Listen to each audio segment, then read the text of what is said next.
चुनाव के नतीजों? देखिए, सबसे पहले मैं आदमपुर की जनता को बधाई देता हूं। उन्होंने विकास के पक्ष में निर्णय लिया और भारतीय जनता पार्टी के उम्मीदवार भव्य बिश्नोई को विजयी बनाया। चुनाव में पहले ही दिन जब नॉमिनेशन के दिन मैंने एक वाक्य कहा था, भव्य विजय होगी। ये वाक्य आदमपुर की जनता ने सार्थक किया। दूसरी बधाई मैं उन कार्यकर्ताओं को देना चाहूंगा जिन्होंने 1 महीने तक आदमपुर चुनाव के लिए अथक परिश्रम किया। अहिर्निशम सेवा महे की तरह से दिवाली पर भी वहां डटे रहे और लगातार कड़ी मेहनत की और उन संगठन के कार्यकर्ताओं के पुरुषार्थ के स्वरूप ये विजय का प्रसाद मिला।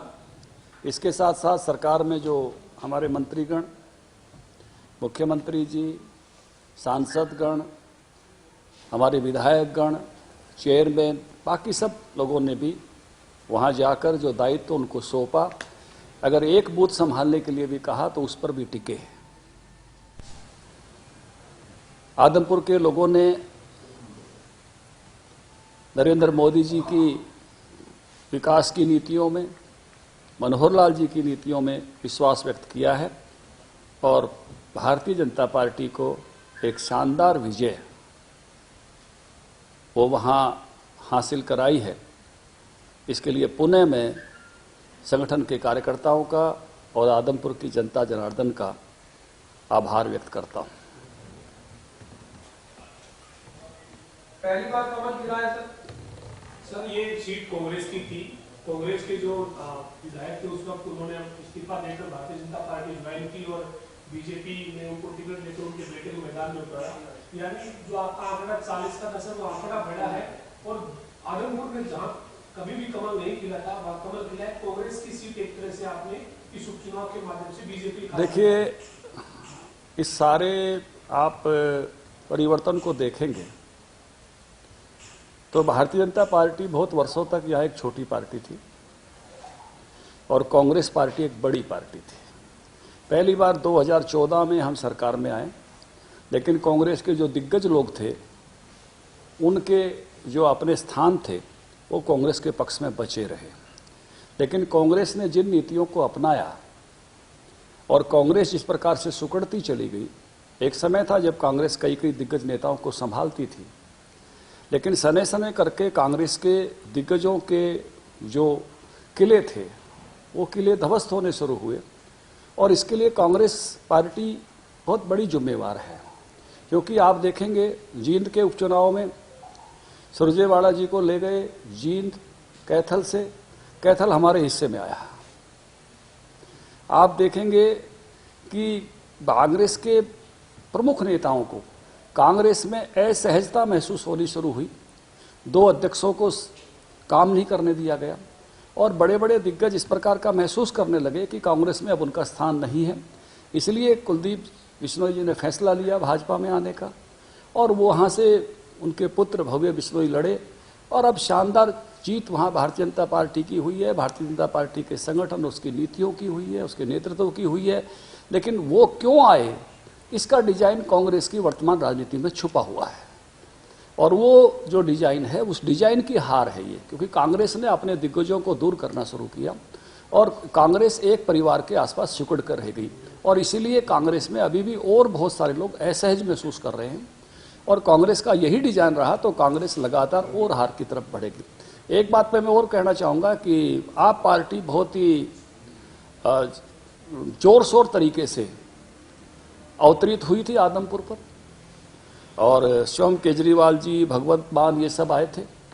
लेकिन आदमपुर के लोगों ने इस बात को समझ लिया कि जो हरियाणा के पीने के पानी के लिए भी निर्णय लेने में बिल्कुल विपरीत स्थितियों में जाते हैं वो हरियाणा के कभी नहीं हो सकते। 2000 क्यूसेस पानी रोजाना हरियाणा को पीने के लिए चाहिए, 1050 क्यूसेस पानी दिल्ली को पीने के लिए चाहिए। एक अल्टरनेट नहर बनाने के लिए सर्वोच्च न्यायालय का निर्णय, उस निर्णय के बारे में भी आप पार्टी की पंजाब सरकार ने सरेआम इनकार किया, क्योंकि एक 60 साल पुरानी नहर से पानी आ रहा है जिसमें कभी भी दिक्कत हो सकती है।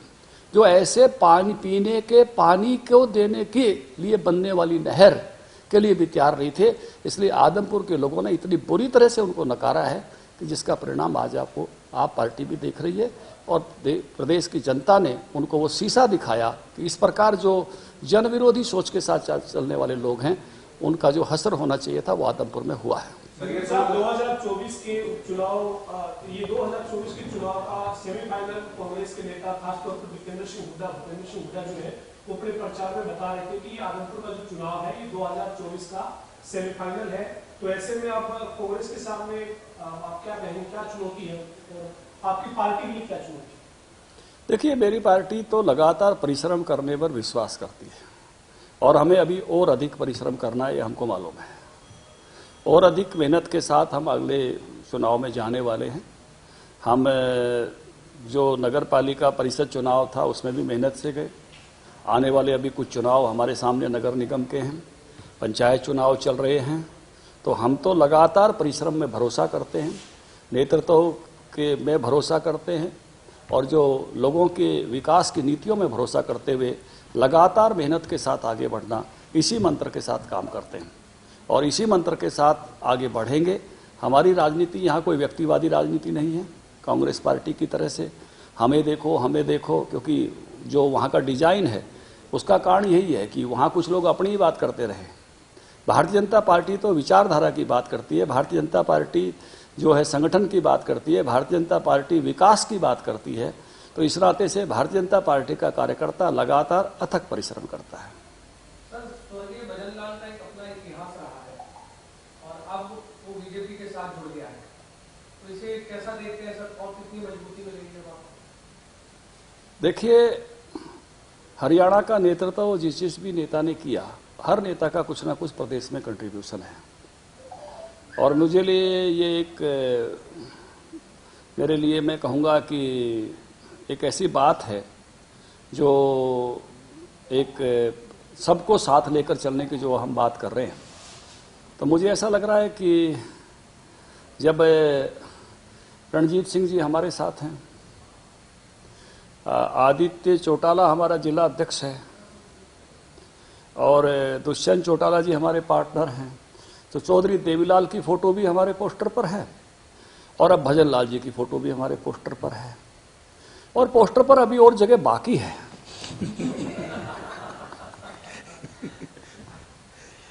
सर, मार्जिन कम है 2019 के अगर चुनाव की देखें और इस बार का उपचुनाव देखें, मार्जिन कम है। आदमपुर में पहले मार्जिन ज्यादा था। देखिए, 15,740 वोटों से विजय हुई है और उपचुनाव मुझे लगता है कि एक एक मतदाता को हर पार्टी जो है संपर्क करती है और उस नाते से बहुत विवेकपूर्वक मतदाता को निर्णय लेना होता है। भाजपा का बहुत बड़ा है, इसलिए भारतीय जनता पार्टी के बारे में आपने प्रारंभ में ही कहा कि कमल खिला है, भाजपा को लोगों ने आशीर्वाद दिया है और भाजपा, मैंने शुरू में ही कहा था कि लोगों ने, जब मीडिया के साथियों ने सवाल किया कि कैंडिडेट कांग्रेस से आए, मैंने कहा हाँ आए, क्योंकि कांग्रेस की बस स्टार्ट ही नहीं हो रही, कहीं पहुंचने वाली नहीं है, निकलेगी नहीं। आज किसी ने लिखा है कि भव्य की गाड़ी तो अब चंडीगढ़ आ गई है, लेकिन जो है जयप्रकाश को तो वहीं से जो है वो सवारी जो आदमपुर से चलती है उससे हिसार आना पड़ेगा और हिसार से सवारी पकड़ के फिर से कलायत आना पड़ेगा और कलायत में भी स्पेस खाली है नहीं। कमलेश ढांडा बहुत अच्छा काम वहाँ कर रही है।